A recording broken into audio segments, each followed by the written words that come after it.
श्री राधे राधे। भक्तों, श्रीमद् भगवद गीता भाव मंथन कार्यक्रम प्रारंभ किया जा रहा है। कल आप श्रवण कर रहे थे गीता जी के 9वें अध्याय का 23वां श्लोक, जिसमें आपको बताया गया था कि प्रभु कह रहे हैं अर्जुन से, हे अर्जुन, हे कौन्तेय, हे कुंती पुत्र अर्जुन, यद्यप श्रद्धा से युक्त जो सकाम भक्त दूसरे देवताओं को पूजते हैं, वे भी मुझको ही पूजते हैं, किंतु उनका वो पूजन अविधि पूर्वक अर्थात अज्ञान पूर्वक है। और इस बात को बताने के लिए प्रभु ने जो श्लोक उच्चारण किया वो 23वां श्लोक।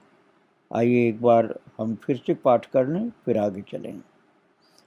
एप्यन्य देवता भक्ता यजन्ते श्रद्धयान्विताः तेऽपि मामेव कौन्तेय यजन्त्यविधिपूर्वकम्।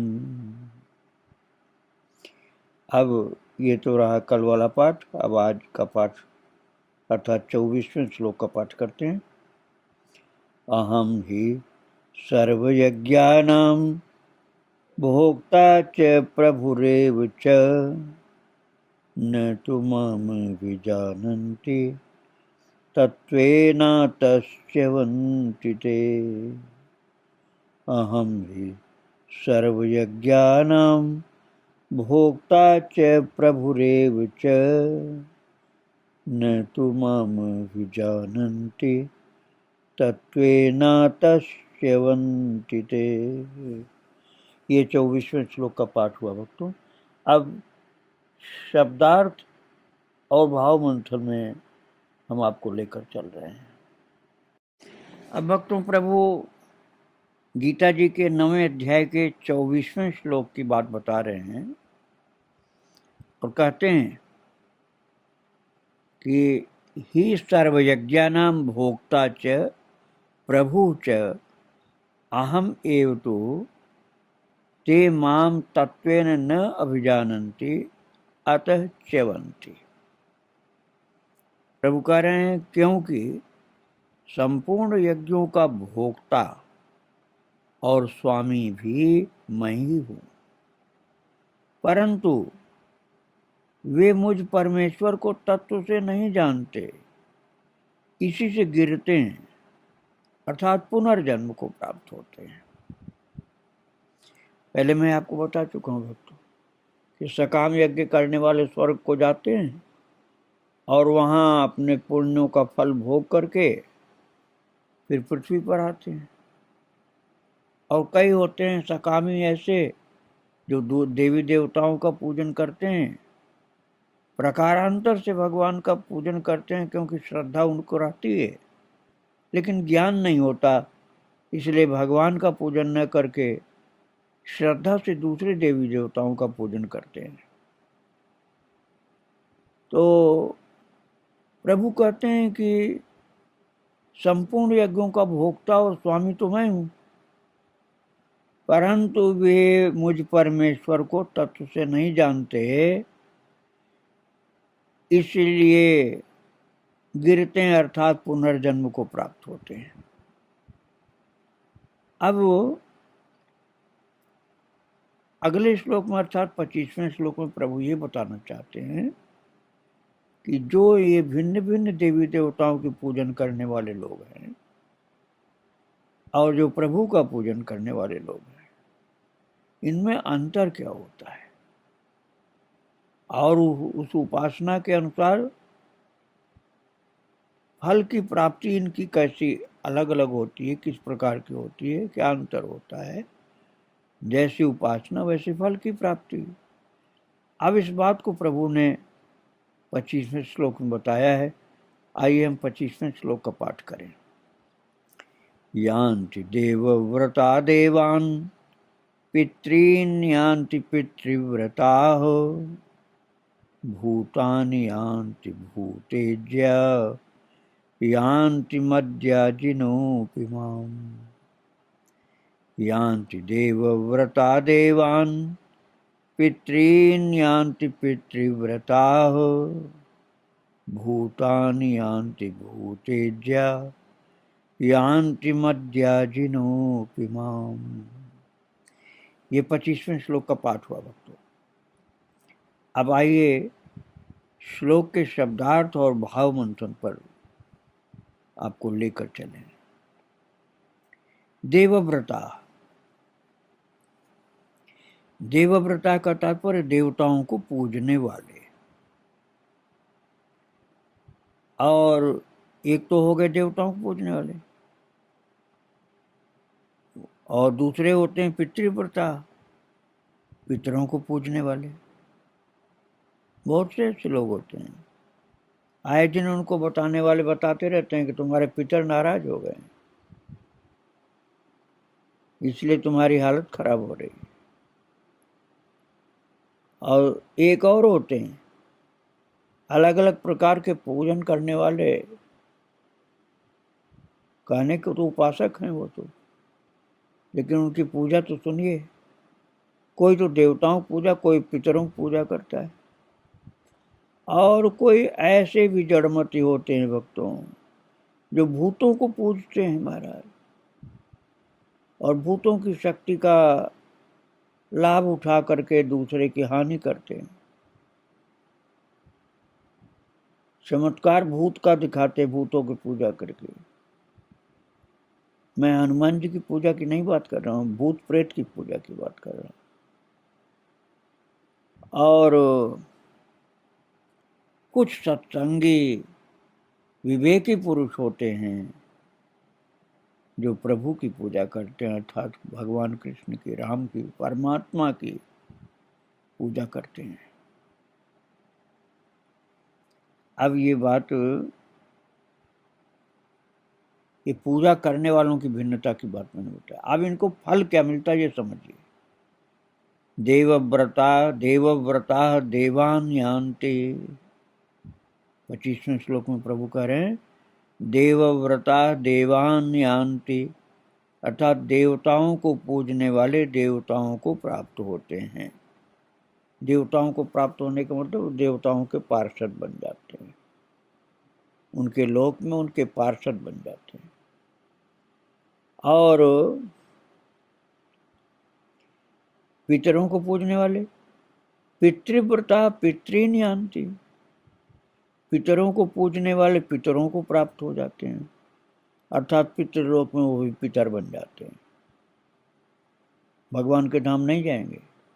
देवताओं को पूजने वाले देवताओं के धाम के, देवताओं के सेवक पार्षद बनते हैं, पितरों को पूजने वाले पितृलोक में पितरों के पास रहकर सेवा करते हैं।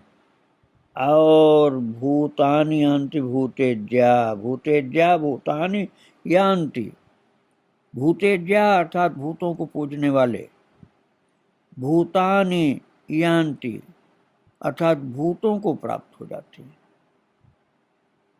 और मद्याजिनः माम अपि यान्ति, प्रभु कहते हैं मेरा पूजन करने वाले भक्त, मद्याजिनः अर्थात मेरा पूजन करने वाले, माम अपि यान्ति मुझको ही प्राप्त होते हैं, इसलिए मेरे भक्तों का पुनर्जन्म नहीं होता।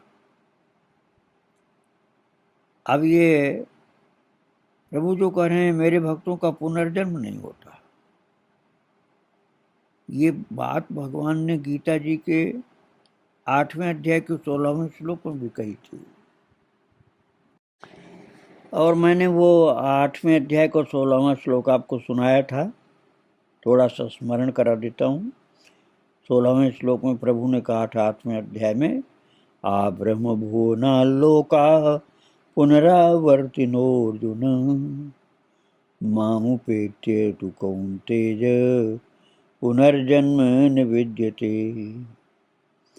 हे अर्जुन, अर्जुन आब्रह्म भुवनात् लोकाः पुनरावर्तिनः तु, हे अर्जुन ब्रह्मलोक पर्यंत सब लोग पुनरावर्ती हैं। पुनरावर्ती का मतलब हुआ जिनको प्राप्त होकर पीछे संसार में फिर आना पड़ता है।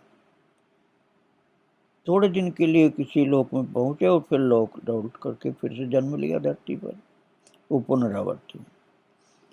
फिर कहते हैं प्रभु, परंतु कौन्तेय माम उपेत्य पुनर्जन्म न विद्यते। हे कुंती पुत्र, मुझको प्राप्त होकर पुनर्जन्म नहीं होता। अर्थात उनको कर्मों के बंधन की श्रृंखला में पुनरपि जननम पुनरपि मरणम पुनरपि जननी जठरे शयनम, इस नियम में नहीं आना पड़ता उनको। यही बात अब प्रभु 9वें अध्याय में कह रहे हैं। 9वें अध्याय के 25वें श्लोक में प्रभु कह रहे हैं, यान्ति देवव्रता देवान् पितॄन् यान्ति पितृव्रताः भूतानि यान्ति भूतेज्य यान्ति मद्याजिनोऽपि माम्। प्रभु कहते हैं, देवताओं को पूजने वाला देवताओं को प्राप्त होता था, देवलोक में जाकर देवता का पार्षद बनता है। और पितृव्रता पितृनियांति, अर्थात पितरों को पूजने वाले पितरों को प्राप्त होते हैं, वो पितर लोक में जाकर के पितरों के सेवक बन जाते हैं। अब फिर प्रभु कहते हैं, आखिर में तो ये कहा कि मेरा पूजन करने वाला भक्त मुझको ही प्राप्त होते हैं, इसलिए मेरे भक्तों का पुनर्जन्म नहीं होता।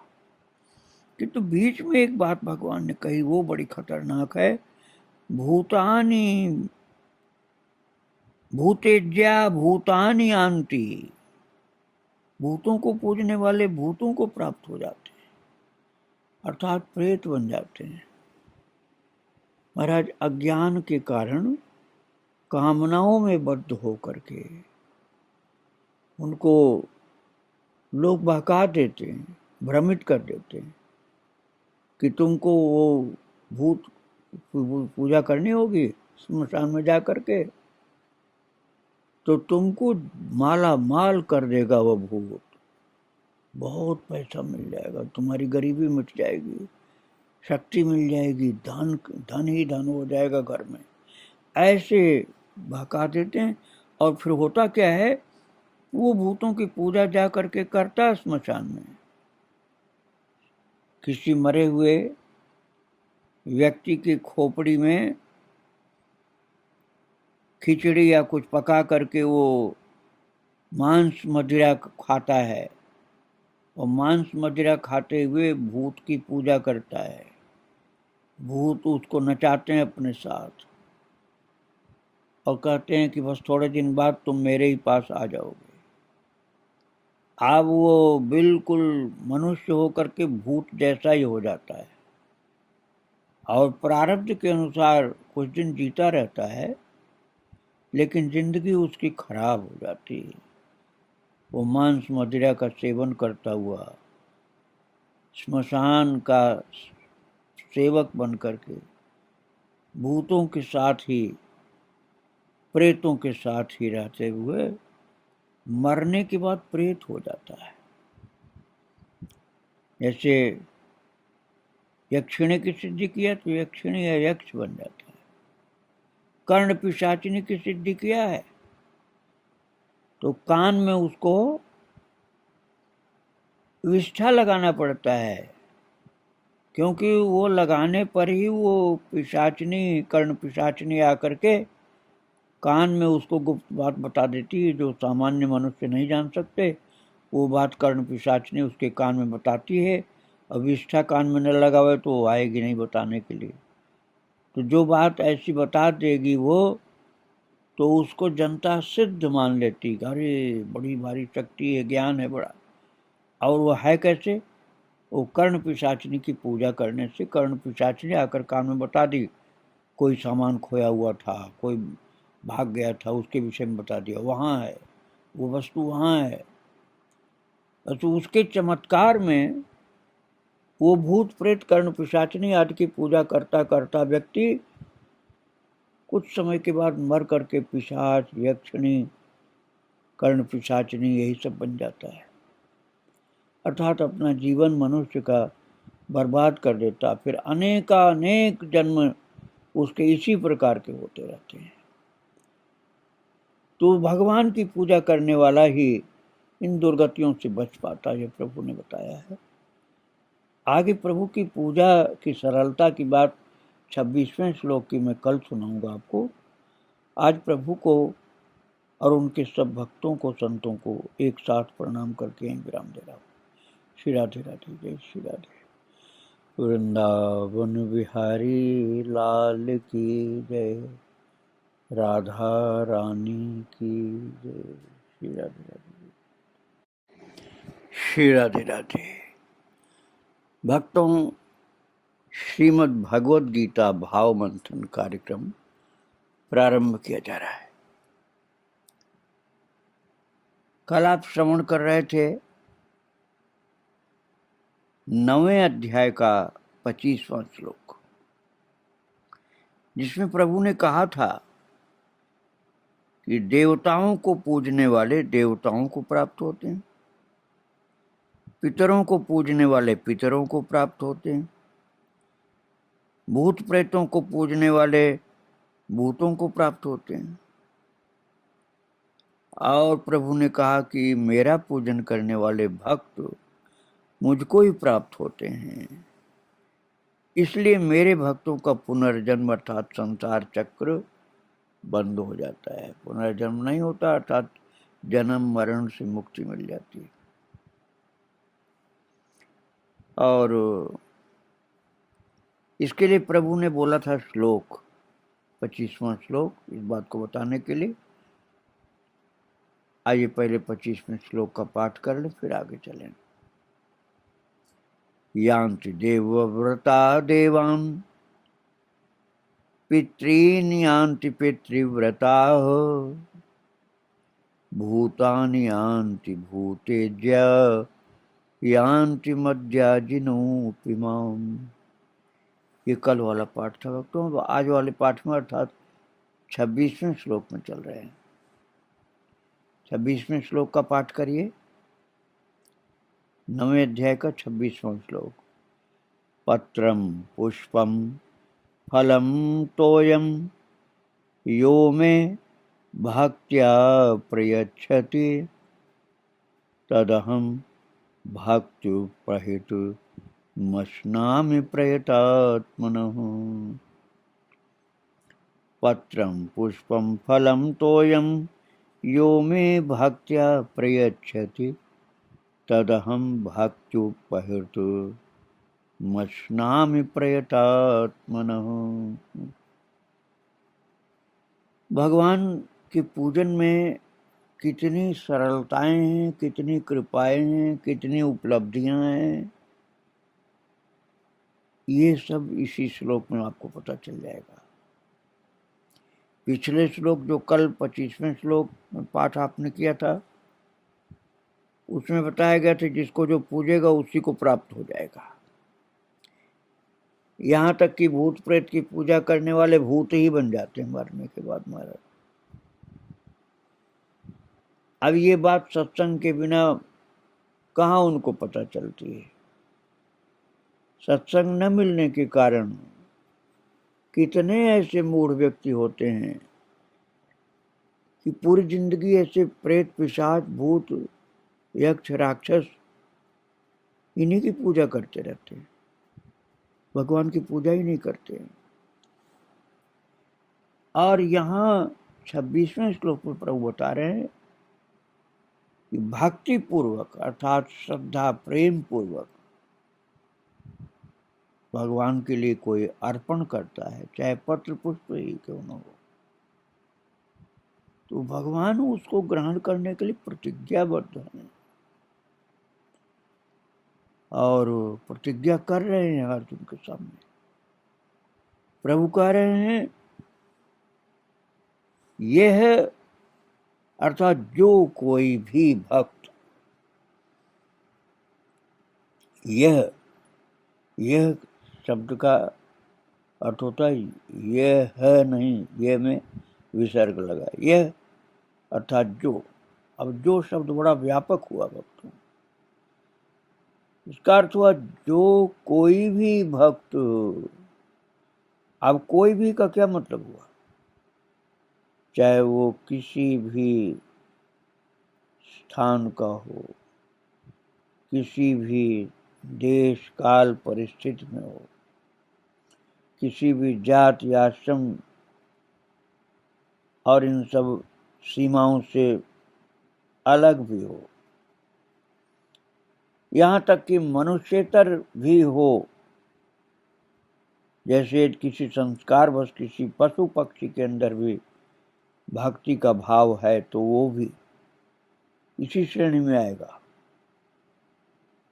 प्रभु कह रहे हैं, हे अर्जुन, मेरे पूजन में सुगमता बहुत है। अर्थात और देवताओं, देवियों, राक्षसों, प्रेतों, इन पितरों, इन सब की पूजा में तमाम कर्मकांड होता है, बहुत कर्मकांड। और कर्मकांड में गलती होना बहुत सरल बात होती है।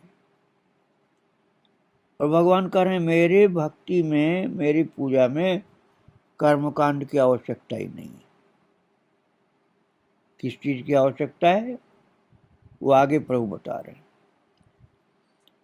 यह अर्थात जो कोई भी भक्त कहीं का भी हो, कैसा भी हो, किसी जाति का हो, स्त्री हो, पुरुष हो, नपुंसक हो, बच्चा हो चाहे बूढ़ा हो, बीमार हो चाहे स्वस्थ हो, स्नान किया हुआ हो चाहे नहीं स्नान किया हुआ, ऐसी शैया पर भी पड़ा हो सकता है जहां उसका शरीर असमर्थ हो दिखलाई पड़ रहा है। ये सब आ गए जो कोई भी भक्त। यह मैं भक्त्या, प्रभु करे जो कोई भी मेरे लिए, मैं अर्थात मेरे लिए, भक्त्या का तात्पर्य हुआ भक्ति पूर्वक। अब भक्ति पूर्वक का क्या तात्पर्य हुआ? भक्ति पूर्वक का तात्पर्य हुआ प्रेम से। ऐसा भगवान ने नहीं कहा कि इस विधि से करो, इस मंत्र के साथ करो, ऐसे ऐसे उसमें तरीके होने चाहिए, ऐसे ऐसे कर्मकांड, ऐसा स्थान हो, ऐसा समय हो, ऐसा कोई घड़ी मुहूर्त वाली बात हो। ये कुछ भी नहीं भगवान ने बंधन किया है, कोई भी शर्त नहीं लगाई। एक ही बात, भक्त्या, भक्त्या अर्थात प्रेम से, बड़े अपनेपन से, बड़े प्यार के साथ जो कोई भी भक्त मेरे लिए, भक्त्या अर्थात प्रेम से, पत्रम पुष्पम फलम तोयम प्रयच्छति। पत्र मतलब चिट्ठी मत समझ लेना आप, लेटर नहीं। पत्र का मतलब पत्ती, पत्ती, कोई भी पत्ती हो सकती है। पत्र अर्थात जो भी पत्ती आपके समझ में आवे कि प्रभु खा सकते हैं। तुलसी की पत्ती, साग सब्जी की पत्ती, बथुआ की पत्ती, पालक की पत्ती, फल की पत्ती, कोई भी साग सब्जी की कोई भी पत्ती। भगवान ने सबसे सस्ती चीज बताया है।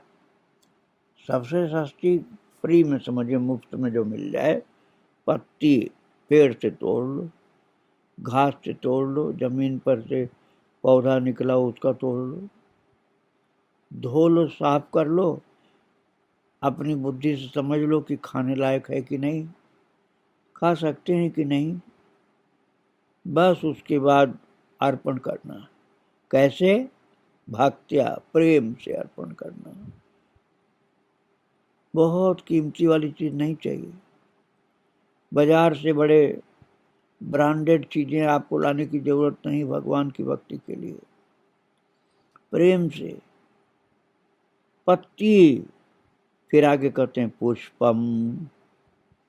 अरे खाने के लिए भी है क्या पुष्प? हाँ बिल्कुल, पुष्प खाने के लिए। गुड़हल का फूल खाया जाता है, और साग सब्जी में तो फूल होते हैं ना, गोभी आदि का फूल, वो भी तो खाया जाता है। अरे बहुत से फूल ऐसे होते हैं सूंघने के लिए सुगंध वाले होते हैं, वो भी ग्रहण करेंगे, प्रेम से दोगे तो वो भी ग्रहण करेंगे, और यदि उन्हें पसंद आ गया तो खा भी लेंगे वो। अब पसंद किस शर्त पर आता है? कोई उनके अपने स्वाद वाली बात ही नहीं है भक्तों में। पसंद आता है भक्त के प्रेम को देखकर बस। विदुर के यहाँ तो खा गए ना छिलके, केले के छिलके खा गए। गूदा तो प्रेम भरी हुई माता को होश हवास ही नहीं थी, सब जमीन पर गिरा दिया। फल खाने की बात थी, फल के छिलके खिला दिया, पत्ती समझो उसको आप। तो फल तो खिलाया नहीं, फल का छिलका खिला दिया। लेकिन खाए क्यों? क्या भगवान को ये नहीं पता था कि नहीं खाना चाहिए? अरे उसके प्रेम को देखकर खा लिए, उसके प्रेम को देखकर खा लिया प्रभु ने। इसीलिए सबसे पहले पत्ती बोले, फिर फूल बोले, पत्रम पुष्पम, तीसरी बात बोले फलम। आपके पास यदि फल कोई है, शबरी मैया के बेर खाया ना, वो भी जूठा कर करके भाव भरी हुई थी। ये देखती थी कि इसमें कड़वाहट तो नहीं है, खटास तो नहीं, मीठा तो है ना। मेरे राम जी को मीठा फल मिलना चाहिए, इसलिए वो परीक्षण कर रही थी कि मीठा है कि नहीं। जूठा का भाव नहीं था, बस भक्ति का भाव था, प्रेम का भाव था। प्रेम के भाव से पत्ती, फूल, फल। महाराज फल भी भगवान को कौन सा पसंद आएगा तो कोई नहीं जान सकता। बस भगवान आपके भाव को, आपके प्रेम को ही जानते हैं। आपने प्रेम से खिलाया है तो भगवान उस फल को पा लेंगे, निश्चित खाएंगे। और फिर तो प्रभु ने आगे कहा है, वो भी नहीं मिला तुमको, यदि पत्ती भी नहीं मिली, फूल भी नहीं मिला, फल भी नहीं मिला, तो जल, तोयम, पत्रम पुष्पम फलम तोयम। तोयम माने जल। जल को ही अर्पण कर दो। भक्त्या प्रयच्छति, जो भक्ति के साथ अर्पण कर देता है, प्रेम के साथ अर्पण कर देता है। प्रेम मतलब पूरा समर्पण के साथ। कोई कर्मकांड की जरूरत नहीं, कोई विधि विधान की जरूरत नहीं। प्रयतात्मनः, तोयम प्रयच्छति, अर्पण करता है। प्रयतात्मनः, शुद्ध निष्काम प्रेमी होता है वो। उस भक्त का भक्त्युपहृतम, भक्त्युपहृतम अर्थात प्रेम पूर्वक अर्पण किया हुआ, भक्ति, भक्त्युपहृतम, भक्ति उपहृतम, जो भक्ति से प्रेम के साथ अर्पण किया हुआ। महाराज केवल बढ़िया बढ़िया पदार्थ नहीं, पत्ती, फूल, फल, पानी, इन्हीं को किसी ने भगवान के लिए अर्पण किया प्रेम के साथ। कन्हैया आज ये पालो।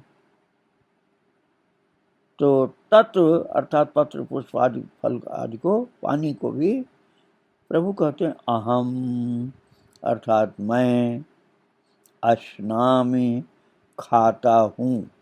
अश्नामि का तात्पर्य शब्दार्थ होता है खाता हूँ। खाता हूँ का क्या मतलब हुआ? क्या निर्गुण निराकार खाएगा? निर्गुण निराकार ईश्वर का खाता नहीं। खाता हूँ का तात्पर्य हुआ सगुण रूप से प्रकट होकर के प्रीति सहित खाता हूँ। शब्द सबके समझ में आ जाए इसलिए खाता हूँ बोल रहा हूँ। अश्नाम साधु की बोली में होता है पाता हूँ, ग्रहण करता हूँ, शुद्ध हिंदी में ग्रहण करता हूँ। अश्नाम अर्थात खाता हूँ। तो यहाँ पर मुख्यता किस चीज की है? मुख्यता आपकी प्रीति की है। और नहीं तो कोई पत्ती किसी को खिलाओगे तो पत्ती खाएगा कोई? फूल किसी को खिलाओ, फूल खाएगा कोई क्या? फल भी बहुत छांट छांट करके ही लेगा, लेकिन ठाकुर जी छांटते नहीं। ठाकुर जी केवल आपके प्रेम को देखते हैं। जल को भी खाते हैं, झट से पी नहीं जाते, खाते मतलब आराम से एक एक बूंद का स्वाद ले लेकर के उसको ग्रहण करते हैं। जैसे खा रहे हो ऐसे जल को ग्रहण करते हैं। तो उस शुद्ध बुद्धि के निष्काम प्रेमी के इन अर्पण किए हुए पत्री, पुष्प, फल, जल, इनको जो प्रेम पूर्वक अर्पण किया हुआ है, भगवान कहते हैं मैं प्रकट होकर प्रेम सहित खाता हूँ। ये 26वें श्लोक की बात मैंने सुनाई। आगे की बात कल सुनाएंगे। प्रभु को और उनके भक्तों को प्रणाम करके यहीं विराम दे रहा हूँ। श्री राधे राधे। वृंदावन बिहारी लाल की जय, राधा रानी की जय। जय श्री राधे राधे। भक्तों, श्रीमद् भगवद गीता भाव मंथन कार्यक्रम प्रारंभ किया जा रहा है। कल आप श्रवण कर रहे थे गीता जी के 9वें अध्याय के 26वें श्लोक को, जिसमें प्रभु ने कहा था कि हे अर्जुन, जो कोई भी भक्त मेरे लिए प्रेम से पत्ती, फूल, फल, जल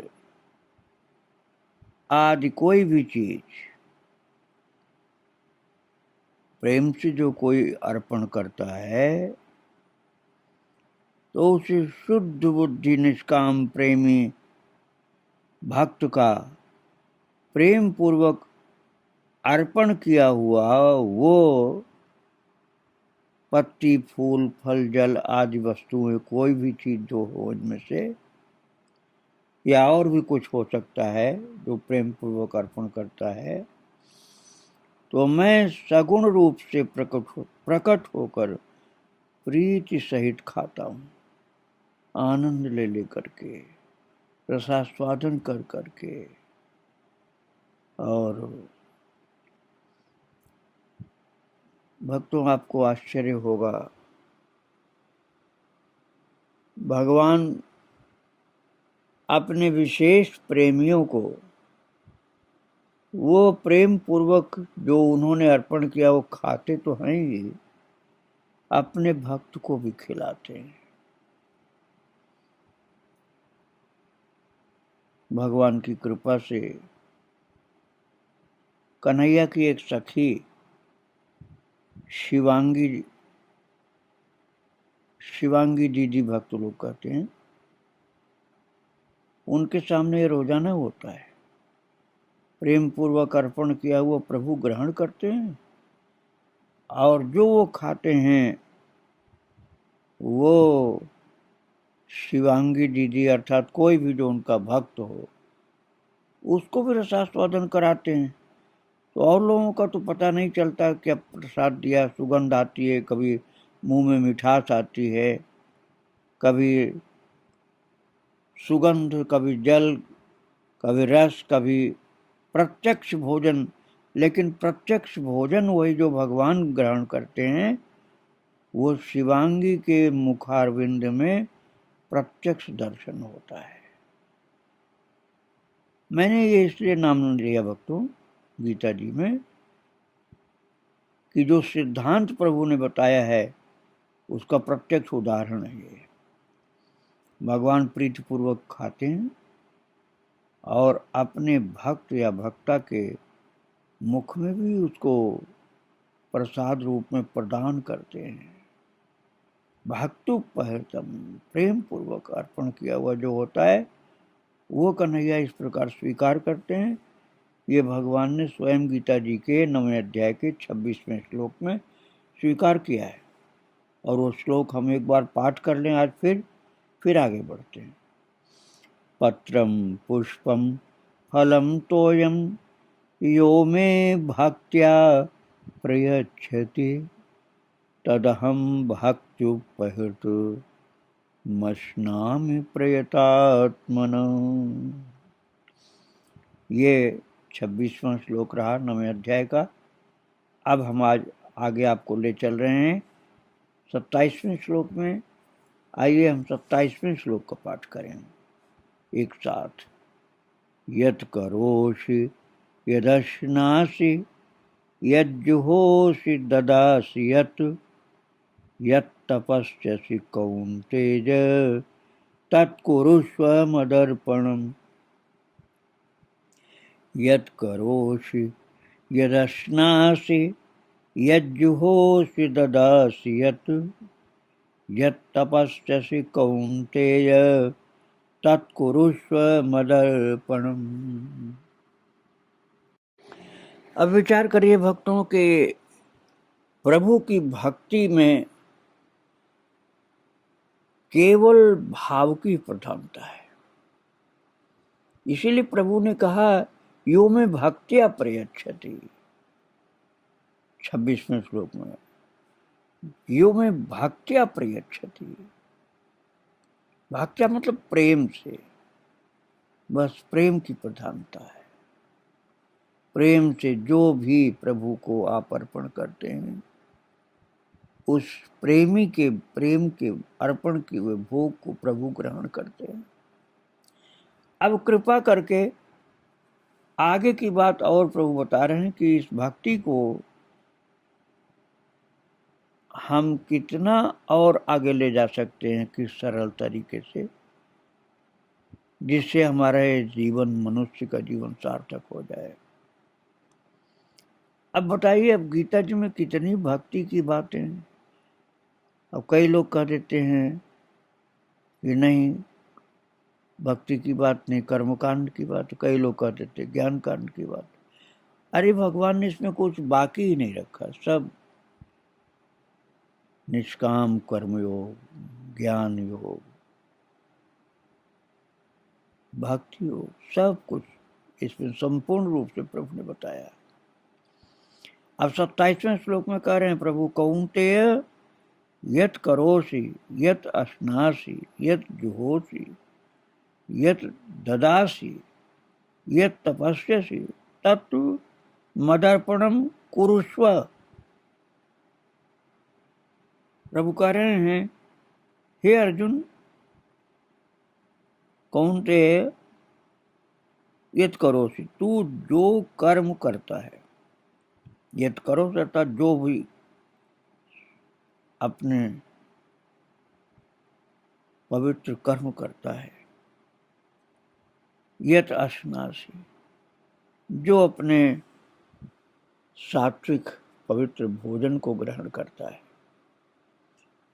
यत् जुहोषि, जो हवन करता है, यत् ददासि, जो दान देता है, और यत् तपस्यसि, और जो तपस्या करता है, तप करता है, तत् मदर्पणम कुरुष्व, वो सब मेरे अर्पण कर। एकदम भाव भरी सरल भक्ति, जिसका फल अनंत है, जिसका फल है कृष्ण प्रेम, जिसका फल है भगवत धाम की प्राप्ति, प्रभु की प्राप्ति। उस भक्ति की बात भगवान ने कहा यहाँ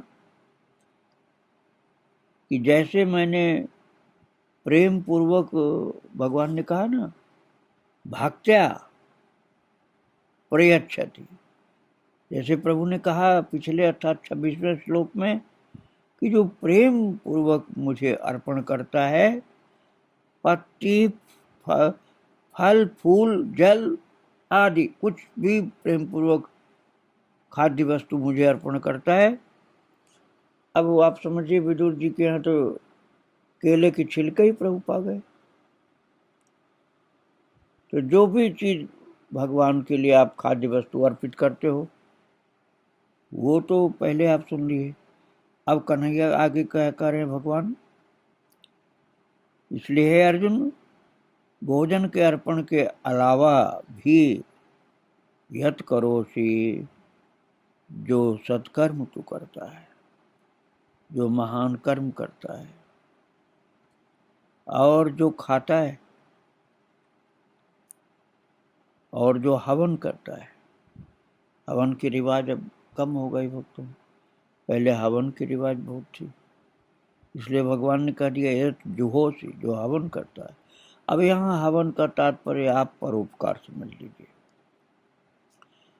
अब आज के समय के लिए मैं बोल रहा हूँ, हवन का अर्थ परहित में जो कर्म करता है, परोपकार जो करता है, वो एक प्रकार से आहुति है समाज के लिए, भगवान के लिए तो है ही, लेकिन साधक समाज के लिए, अखिल सृष्टि के हेतु कल्याणकारी जो सत्कर्म है वो आहुति है।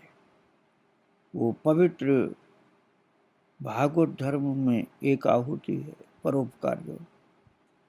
तो भगवान करें जो कर्म करता है, जो खाता है, जो हवन करता है, जो दान देता है, देत ददासी, जो दान देता है, दान देने में बहुत सावधानी रखनी चाहिए। सावधानी ये कि अपने को अहंकार से मुक्त करके दान देना है, क्योंकि हमारे पास जब हम पैदा हुए तो कुछ भी नहीं था, नंगे पैदा हुए, हाथ में तो कुछ भी नहीं था, पास में कुछ नहीं था, तो जो भगवान ने दिया है वही तो देते हैं। तो जो दान देता है, अर्थात जो किसी सुपात्र को आप देते हो, भूखे को भोजन, प्यासे को पानी, वस्त्रहीन को वस्त्र आदि, बीमार को दवाई आदि, तो वो हुआ दान। तो जो दान देता है, प्रभु ने कहा जो कर्म करता है, जो खाता है, जो हवन करता है, जो दान देता है, और यह तपस्या से, और जो तप करता है, तप करता है अर्थात कष्ट को सहन करता है। सरल शब्दों में समझने के लिए बता रहा हूँ। जैसे आपने दान दिया या परोपकार किया, उसके करने में जो जो परेशानी आती है, जो जो श्रम आपको करना पड़ता है, वो तपस्या है। तो ये जो तप करते हो, प्रभु करें वह सब मेरे अर्पण कर, तो तू भक्त हो जाएगा। सब प्रभु के लिए अर्पण कर दो। कृष्णार्पणमस्तु बोलना भी है और मन में भी रखना है कि उन्हीं का तो दिया है, उन्हीं के लिए अर्पण किया है, उनके भक्तों के लिए, उनके प्रेमियों के लिए, चाहे वो गौ माता के लिए हो, चाहे जीव जंतु के लिए हो, चाहे साधकों भक्तों के लिए हो, सब भगवान के अर्पण के भावना से और प्रभु के लिए बोलकर तत्कुरुष मदार्पणम, भगवान ने कहा। तो श्री कृष्णार्पणमस्तु, श्री रामचंद्रार्पणमस्तु, इस प्रकार से अपने इष्ट का नाम बोलकर उनको अर्पण कर दीजिए। तो जो आप दान दे रहे हो, जो तपस्या कर रहे हो, जो आप खाते हो या खिलाते हो, जो हवन करते हो, परमार्थ करते हो, वो कृष्णार्पण परमस्तु की आदत डाल लो। आप ये बोलते रहो, कुछ भी आपसे बनता है तो ये समझ लो कि बनाने वाले तो प्रभु हैं, वही तो हमारे मालिक हैं। सेवक के पास जो कुछ होगा मालिक का ही दिया हो तो होगा।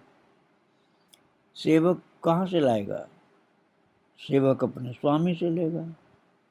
सेवक को जो भी मिला है सब स्वामी से मिला है, तो जो मिला है वो उन्हीं की सेवा में अर्पण कर देना है। चाहे वो कोई सत्कर्म है, चाहे वो कोई भोजन है, प्रभु को अर्पण करना है और उसके बाद प्रसाद वितरण करना, और उसका अंश जो बचा हुआ, यज्ञावशिष्ट जिसको बोलते हैं, वो हमको प्रसाद बुद्धि से ग्रहण करना है। अर्पण करने के बाद जो सबको बांटने के बाद जो बच गया वो प्रसाद बुद्धि से ग्रहण करना है। हवन करना, जो यदि कोई हवन करता है या परोपकार करता है, वो भी एक प्रकार का हवन है। वो प्रभु करा रहे हैं, उन्हीं की वस्तु है, उन्हीं के वे लोग हैं जिनको हम दे रहे हैं। हम क्या दे रहे हैं, वो दिलवा रहे हैं तो दिया जा रहा है। तो वो प्रभु को अर्पण करना है। और यहाँ तक कि जो तप करते हो, अर्थात जो साधन भजन ध्यान संयम पूजा जो भी करते हो, यह तपस्यसि तद तत् मद अर्पणम कुरुष्व। जो तप करते हो वो भी मेरे अर्पण करो। तो आप कुछ भी करते हो, चाहे किसी की सेवा करते हो, चाहे किसी मनुष्य की, चाहे किसी जीव की, चाहे गौ माता की, वो कृष्णार्पण मस्तु बोलो। तत्कुरुष्व मदार्पणम, भगवान ने कहा मेरे लिए अर्पण कर दो, मेरे लिए अर्पण कर दो, ऐसा प्रभु बोल रहे हैं। तो प्रभु की आज्ञा है 9वें अध्याय के 27वें श्लोक में, तत्कुरुष्व मदार्पणम, वो मेरे लिए अर्पण करो। बोलो भी और भाव से भी अर्पण करो। ये प्रभु ने अर्पण वाला प्रयोग जो है, भक्ति योग की महान चीज भगवान ने 27वें श्लोक में बताई। आगे की चर्चा हम कल करेंगे, 28वें श्लोक को कर लेंगे। आज प्रभु को प्रणाम करते हुए और उनके सब भक्तों को प्रणाम करते हुए यही विराम दे रहा हूँ। वृंदावन विहारी लाल की जय, राधा रानी की जय। श्री राधे राधे। भक्तों, श्रीमद् भगवद गीता भाव मंथन कार्यक्रम प्रारंभ किया जा रहा है।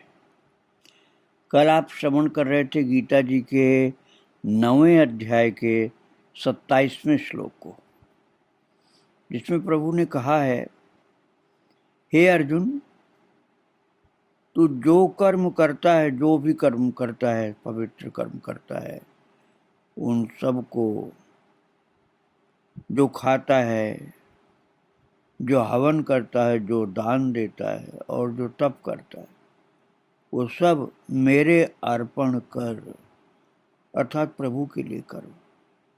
जीवन भगवान के लिए हो जाए, पूरा जीवन और जीवन के सब कर्म भगवान के लिए अर्पण।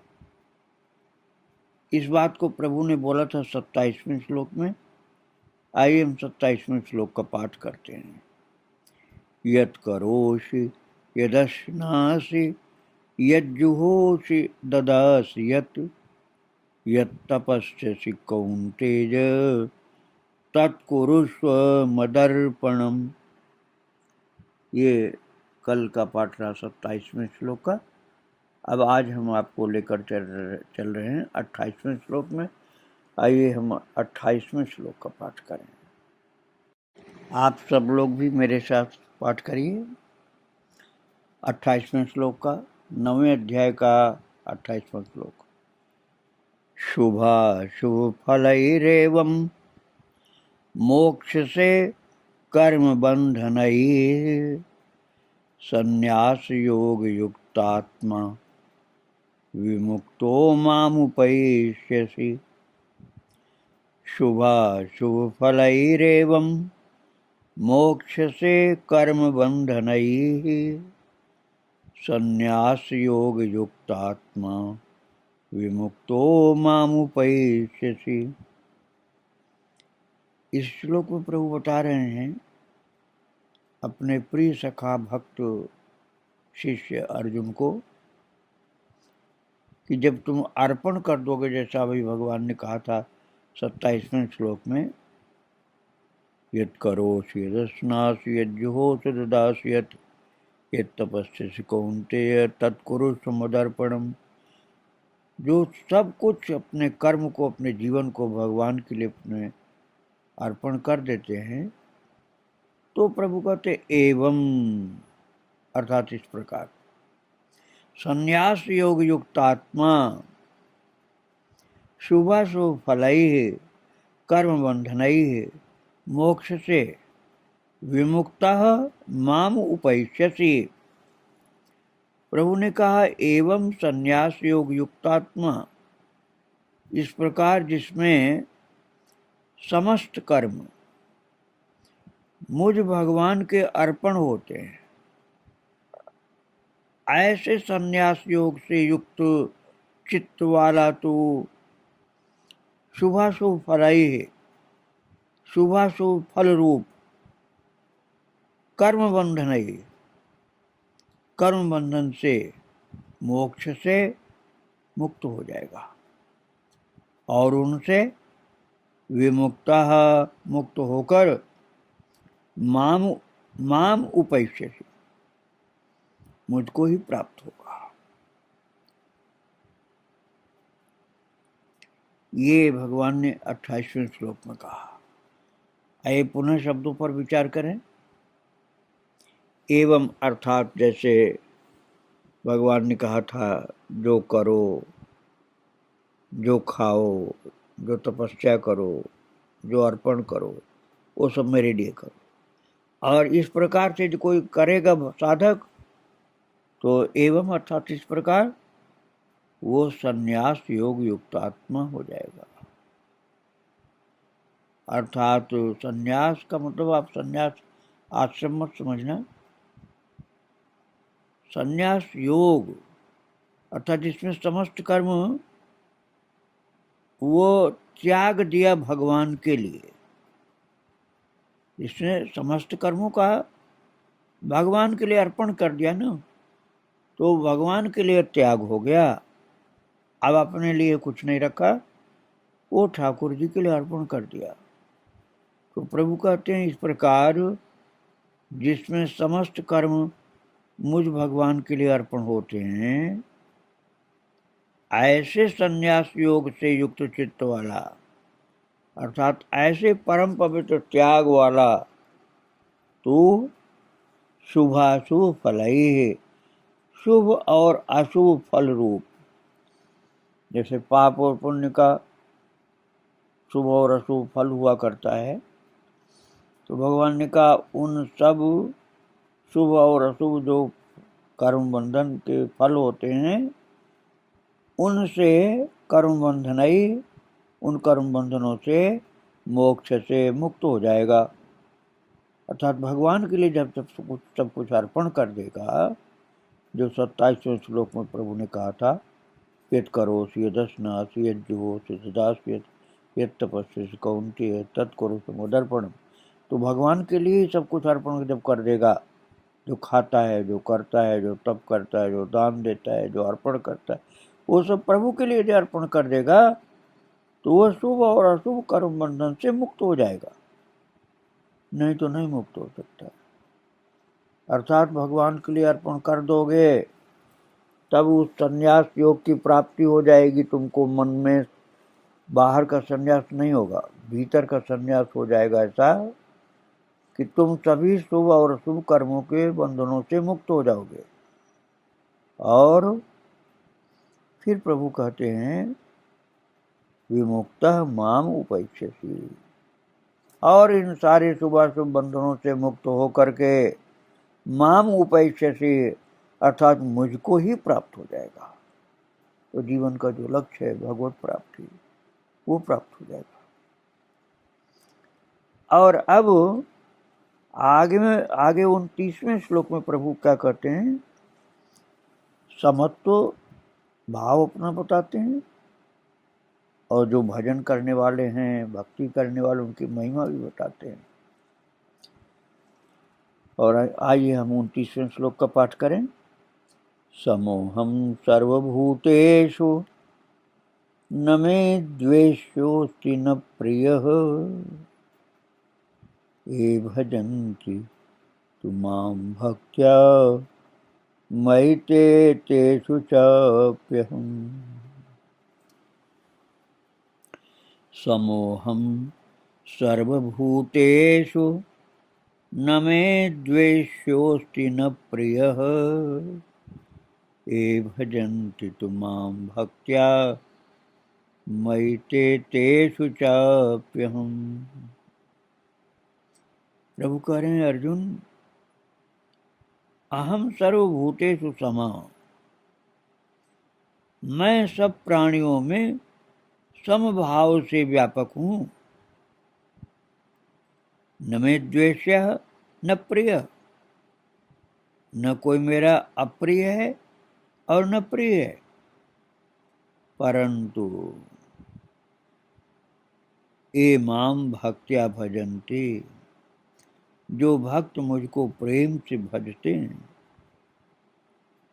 ते मई च, वे मुझ में हैं, और माम अहम अपि, मैं भी, अहम अपि मैं भी, तेषु उनमें प्रत्यक्ष प्रकट हूँ। ऐसा प्रभु ने इस श्लोक में बताया। अब आप इस बात को समझिए कि इसमें प्रभु क्या करें। समोहम सर्वभूतेषु न मे द्वेषोऽस्ति न प्रियः, ये भजन्ति तु मां भक्त्या मयि ते तेषु चाप्यहम्। मैं सब भूतों में अर्थात प्राणियों में समभाव से व्यापक हूँ। आप ऐसे समझिए इस बात को, जैसे अग्नि है, आप मान ही नहीं सकते हैं सामान्यतया कि हर जगह अग्नि, अच्छा हर जगह अग्नि है, नहीं आपने माना तो बिना माचिस की तीली के, बिना लाइटर के, बिना आग के, दो लकड़ियों को कस के रगड़ना शुरू करो, थोड़ी देर में चिंगारी और आग पैदा हो जाएगी, आग एकदम जलने लग जाएगी। अब आग कहाँ से आई उसमें? लकड़ी के टुकड़ों के अंदर आग कहाँ से आई? आपने तो माचिस लगाया नहीं, लाइटर लगाया नहीं, आग लगाया नहीं, तो फिर आग कहाँ से उसमें आ गई? तो जैसे सूक्ष्म रूप से सब जगह व्यापक हुआ भी अग्नि, तो आपको मानना पड़ेगा कि आग यहाँ थी, दिखती नहीं थी, प्रकट नहीं थी। अब प्रकट हुए वही आग, तो पहले से थी तभी तो प्रकट हुई, नहीं तो कहाँ से आ गई है? सूक्ष्म रूप से सब जगह व्यापक हुआ भी अग्नि साधनों द्वारा प्रकट करने से ही प्रत्यक्ष होता है। अभी घिसते नहीं है लकड़ियों को तो अग्नि प्रकट नहीं होती। हमने साधन किया तो आग वहाँ जो नहीं दिखती थी वो दिख गई, थी पहले भी लेकिन दिखती नहीं थी, अब दिख गई। अब उसमें दाही का शक्ति भी प्रकट हो गई, नहीं तो दाही का शक्ति भी नहीं थी।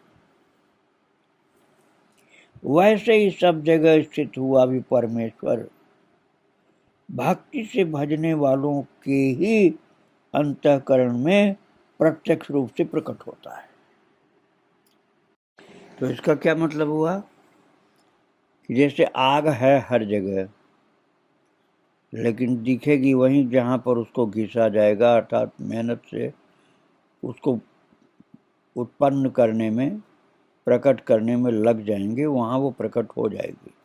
और नहीं उत्पन्न करते हैं, नहीं प्रकट करते हैं, नहीं साधना करते हैं, नहीं मेहनत करते हैं, तो होते हुए भी न उसकी गर्मी दिखेगी और न उसका दर्शन होगा अग्नि का। ऐसे ही भगवान कह रहे हैं समोहम सर्वभूतेषु, मैं सभी प्राणियों में समभाव से व्यापक हूँ। जैसे अग्नि समभाव से व्यापक है, लेकिन उसको पैदा करो तो दिख जाएगी, गर्मी भी मिलेगी, वो उपयोग भी हो जाएगा, और नहीं साधन करो तो नहीं होगा। तो उस प्रभु कहते समूहम सर्वभूतेषु, मैं सभी प्राणियों में समभाव से व्यापक हूँ। न मे द्वेष्योऽस्ति न प्रिय, न मेरा कोई अप्रिय है न प्रिय है। कब? हाँ, इस बात को समझ लो ठीक से कि प्रभु कह रहे मेरा कोई प्रिय नहीं, कोई अप्रिय भी नहीं। ये कब? जब तक प्रभु निराकार हैं, निर्गुण हैं, जब तक उनकी सत्ता प्रकट नहीं दिख रही, जब तक वो साधना नहीं की गई है, अर्थात अग्नि को उत्पन्न करने के लिए होते हुए भी अग्नि है लेकिन ठंड से सिकुड़ रहे हैं, अब दोनों लकड़ियों को कस के रगड़ा गया तो घर्षण के द्वारा अग्नि जो छिपी हुई थी वो बाहर आ गई। फिर आग सेक लो, हाथ सेक लो, भोजन बना लो, सब कुछ कर लो आग से। ऐसे ही भगवान सब जगह व्यापक हैं। प्रभु कहते सर्वभूतेषु अहम सर्वभूतेषु समोहम सर्वभूतेषु न मैं द्वेषोच न प्रिय। कोई मेरा प्रिय नहीं, कोई अप्रिय नहीं। परंतु फिर कहते हैं भगवान, ये भजन्ति तुमाम भक्त्या मयि ते तेषु चाप्यहम्। जो भक्ति पूर्वक मुझको प्रेम से भजते हैं वे मुझ में हैं और मैं भी उनमें प्रत्यक्ष प्रकट हूँ। अब वैसे तो भगवान हर जगह है, सब प्राणियों में, श्री राम में सब जग जाने, लेकिन सब जगत में होते हुए भी न कोई उनका अपना न कोई पराया। किंतु जो उनको अपना मान करके लग गया है प्रेम से भजन करने में, तो फिर कहते हैं कि बहुत प्रेम से जो मुझ में भजन करने में लग गया वो मुझ में है और मैं भी उसमें प्रकट हूं। अर्थात उसने साधन के द्वारा निर्गुण निराकार को सगुण साकार बना लिया। थे तो पहले भी, लेकिन निर्गुण निराकार थे। अब साधक की साधना के द्वारा वे सगुण साकार हो गए। ये बात प्रभु ने 29वें श्लोक में कही है। आगे की चर्चा फिर करेंगे। आज प्रभु को और उनके सब भक्तों को प्रणाम करके यहीं विराम दे रहा हूँ। श्री राधे राधे। वृंदावन विहारी लाल की जय, राधा रानी की जय।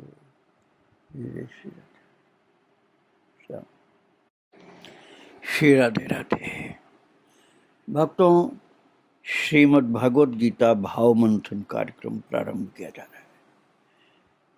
कल आप श्रवण कर रहे थे गीता जी के 9वें अध्याय का 29वां श्लोक, जिसमें प्रभु ने बताया था, मैं सब प्राणियों में समभाव से व्यापक हूँ, न कोई मेरा अप्रिय है न प्रिय है। परंतु जो भक्त मुझको प्रेम से भजते हैं वे मुझ में हैं और मैं भी उनमें प्रत्यक्ष प्रकट हूँ। इस बात को बताने के लिए प्रभु ने 29वें श्लोक का शब्द उच्चारण किया था, अर्थात 29वें श्लोक को प्रभु ने सुनाया था, जो आप कल पाठ कर चुके हैं। लेकिन आइए हम फिर से एक बार 29वां श्लोक पाठ करके तब आज के पाठ में अर्थात 30वें श्लोक में चलेंगे। तो 29वें श्लोक का पाठ करिए। समोहम सर्वभूतेषु न मे द्वेषोऽस्ति न प्रियः, ये भजन्ति तु मां भक्त्या मयि ते तेषु चाप्यहम्। ये कल वाला पाठ हुआ। अब आज वाला पाठ अर्थात 30वें श्लोक का पाठ करना हमको प्रारंभ करना है। आइए हम सब मिल करके 30वें श्लोक 9वें अध्याय के 30वें श्लोक का पाठ करें। अपि चेत सुदुराचारो भजते मामनन्य भाक्, साधुरेव समन्तव्यः सम्यग् व्यवसितो हि सः। अपि चेत् सुदुराचारो भजते मामनन्य भाक्, साधुरेव समन्तव्यः सम्यग् व्यवसितो हि सः। भक्तों, ये एक ऐसा श्लोक है प्रभु के दिव्य वाणी के द्वारा प्रकट हुआ, जिससे पतित को भी सहारा मिल जाता है, साधना करने का साहस हो जाता है। हिम्मत हो जाती कि हम भी भक्ति कर सकते हैं। बड़ा ही कृपा भरा हुआ श्लोक है। दुराचारी होने पर भी दृढ़ निश्चय एवं अनन्य भाव युक्त भागवत भजन का बड़ा भारी महत्व बताया गया इस श्लोक में। आइए हम श्लोक के शब्दों को, उसके अर्थ को और उसके भाव को विचार करते हैं। चेत अर्थात यदि कोई सुदुराचार, केवल दुराचारी नहीं, सु और लगा दिया, अर्थात विशेष अतिशय, यदि कोई अतिशय दुराचारी अर्थात दुष्ट आचरण वाला, दुराचारी का मतलब होता है दुष्ट आचरण वाला, और प्रभु कह रहे हैं सुदुराचार अर्थात अतिशय, बहुत ज्यादा, लिमिटलेस कह सकते हो आप, मतलब महापतित अवस्था में कोई पहुंच चुका है, कुसंगवशात, कुसंस्कार वशात पूर्व जन्मों की पतित अवस्था इस जन्म में भी चालू हो गई, और यह कुसंग के कारण ऐसा हो गया। परिवार का या मिलने जुलने वालों का माहौल ऐसा खराब मिल गया कि गंदा खान पान, गंदा काम, गंदा आचरण चालू कर दिया और रुकने का नाम ले लेता, उसको बोलते अतिशय दुराचारी। तो प्रभु कह रहे हैं कि चेत सुदुराचार अपि, यदि कोई अतिशय दुराचारी भी अनन्य भाग अर्थात अनन्य भाव से मेरा भक्त होकर माम भजते, मुझको भजता है, भगवान कह रहे हैं, तो वह साधु ही मानने योग्य है। मानने योग्य क्यों कहा? क्योंकि वास्तव में वो साधु नहीं है, वास्तव में है तो वह असाधु। लेकिन यदि वो बहुत बड़ा दुराचारी होने पर भी अनन्य भाव से भगवान का भजन करने लग गया, तो भगवान कहते हैं अब वो साधु ही मानने योग्य है, अर्थात उसको साधु मानो। प्रभु की भाषा में है कि साधु मानने योग्य है। अब लोग दुनिया कहती, जनता कहती है, देखने वाले कहते अरे ये तो वही है, ऐसा ऐसा गंदा आदमी है, तो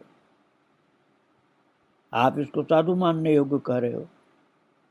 और भगवान कह रहे हैं साधु इसलिए मानने योग्य हम कह रहे हैं कि अब वो अनन्य भाव से मेरा भक्त होकर मुझे भजने लगा है। अब भक्तों भगवान का भजन करने लगा तो प्रभु ने उसकी इतनी ऊंची श्रेणी बता दी कि साधु मानने योग्य है वो। क्या भजन शुरू करते ही उसके सब दुराचार छूट गए? ऐसा तो नहीं हो सकता कि अनन्य भाव से भजन करना शुरू किया और तुरंत दुराचार सब छूट गए होंगे। ऐसा प्रैक्टिकल तो नहीं दिखता है कि कोई भगवान का अनन्य भाव से भजन करना शुरू किया और शुरू करते ही सब दुराचार छूट गए, ऐसा जल्दी विश्वास नहीं होता भक्तों। छूटते भी होंगे तो थोड़ा समय तो लगेगा, झटपट थोड़ी छूट जाएंगे। अनन्य भाव से भजन शुरू किया, अनन्य भाग प्रभु ने शब्द प्रयोग किया है, अनन्य भाग अर्थात अनन्य भाव से। अनन्य भाव का मतलब क्या हुआ कि अब जहां दुनिया में उसकी जगह जगह प्रीति थी, अब वो प्रीति चाहे वो मूर्खता पूर्ण थी, लेकिन अब वो अनन्य भाव से भगवान की ओर जुड़ गया, तो भगवान की भक्ति करने लगा। जो संसार की भक्ति कर रहा था, वो संसार की भक्ति की जगह भगवान की भक्ति आ गई उसके मन में। पता नहीं कैसे ये हुआ, लेकिन हो गया। कोई सुसंग मिल गया या कोई पुण्य जागृत हो गया उसका, या भगवान ने कोई उसके अंदर किसी विशेष संस्कार या गुण का दर्शन कर लिया, जिसके कारण उसके ऊपर विशेष अनुकंपा हो गई, और जहाँ संसार की भक्ति करता था वो उस जगह पर अनन्य भाव से भगवान की भक्ति करने लगा। और भजन माम भजते, भगवान ने कहा, अर्थात भगवान का भजन करने लगा। अब आप समझ लीजिए, जब अनन्य भाव से भगवान का भजन करने लगा तो मानसिक परिवर्तन तो हो ही गया होगा भक्तों। मानसिक परिवर्तन तो हो गया, अर्थात उसके मन में संसार से घृणा हो गई। भले आदत के कारण उधर जाए, ऐसा हो सकता है कि आदत के कारण उधर जा सकता है, वो पिछली आदत के कारण पिछली जगह जा सकता है, लेकिन मन ने उसकी ये समझ लिया है कि भगवान की भक्ति करनी, संसार की भक्ति नहीं करनी है, और भगवान का भजन अनन्य भाव से करना शुरू कर दिया। तो भविष्य दृष्टा तो प्रभु हैं, उन्होंने भविष्य को देखा होगा, ऐसे लोगों के भविष्य को जो थे तो अतिशय दुराचारी, लेकिन किसी कारण से भगवान का अनन्य भजन करने लगे, अर्थात जहाँ उनकी आसक्ति थी वहाँ से मुक्त हो गया मन और हो गया प्रभु का भक्त। तो वो प्रभु कहते हैं साधु एवं समंतव्य, वो साधु ही मानने योग्य है। क्यों साधु मानने योग्य है? क्यों साधु मानने योग्य है? अरे ऐसे तो बहुत हैं दुनिया में कि पापी बहुत भयंकर हैं और वो माला फेर लेते हैं। अरे इतना नहीं प्रभु ने कहा, प्रभु ने बहुत ही महान बात बताई है। क्या बात बताई है? अनन्य भाग माम भजते सह साधु एवं मंतव्य। प्रभु ने कहा ये अतिशय दुराचारी था शब्द मैंने अपनी ओर से जोड़ दिया, वास्तव में था नहीं बोला है। भगवान ने कहा यदि कोई अतिशय दुराचारी भी कहा, अभिमान भी हुआ, यदि कोई अतिशय दुराचारी भी है तो बहुत भयंकर दुराचारी, लेकिन अनन्य भाग माम भजते, अनन्य भाव से भगवान कहते मेरा भजन करने लगा, वो अनन्य भाव से मेरा भक्त होकर मेरा भजन करने लगा, तो वह साधु एवं समंतव्य, वो साधु ही मानने योग्य है। प्रभु कह रहे हैं उसका कारण क्या है? क्योंकि ही सह सम्यक व्यवस्थित, क्योंकि वो सम्यक अर्थात यथार्थ निश्चय वाला है, अर्थात उसकी समझ ने इस बात को स्वीकार कर लिया है कि जहां मैं अब तक फंसा हुआ था वो मेरा गलत स्वरूप था, वो मेरी गलती थी। जहां मैं अब तक फंसा हुआ था गंदगी में, वो गंदगी में फंसा रहना सर्वथा अनुपयुक्त था और मैं गलत था। अब मुझे सही होकर जीना है। तो सही होकर जीने का क्या मतलब हुआ कि अब मुझे जिन लोगों से लिप्त था मैं, उनकी जगह भगवान से लिप्त होना है। भगवान से लिप्त हो करके प्रेम से भगवान का भजन करना, ऐसा मन में दिल में बैठ गया उसको। तो प्रभु तो शब्द ये प्रयोग कर रहे हैं कि यदि वो कोई अच्छे दुराचारी भी है, तो दुराचारी पहले भी था, अब भी है दुराचारी, क्योंकि शब्द प्रभु ने यही प्रयोग किया है। यदि कोई अच्छे दुराचारी भी, ऐसा नहीं कहा कि पहले था अब नहीं। अब कई लोगों को ये शब्द मेरा शायद नहीं जचे, लेकिन भगवान ने ऐसा नहीं कहा कि भूतकाल में दुराचारी था वर्तमान में नहीं है। ऐसा शब्द प्रयोग नहीं किया प्रभु ने।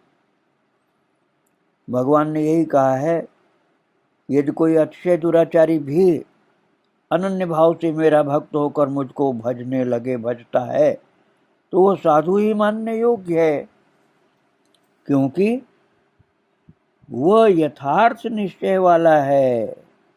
यथार्थ का मतलब हुआ सत्य, जो वास्तविकता है।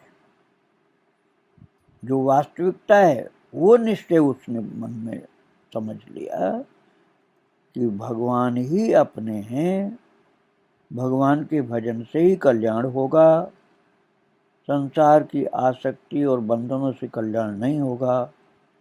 इस बात को समझ करके निश्चय कर लिया, सम्यक व्यवस्थितः, अर्थात यथार्थ निश्चय, जो वास्तविक तथ्य है, जो सच्चाई है, वो निश्चय उसने कर लिया। सच्चाई यही है कि जीवन का, मनुष्य जीवन का सार यही है कि हम अनन्य भाव से भगवान का ही भजन करें, भगवान का ही भजन करें अनन्य भाव से। ये यथार्थ है, ये सच्चाई है, और इस सच्चाई का निश्चय उसने कर लिया। जो अतिशय दुराचारी की बात की गई उसने निश्चय कर लिया, तो उसने भली भांति जो निश्चय कर लिया कि भगवान का भजन ही सार है।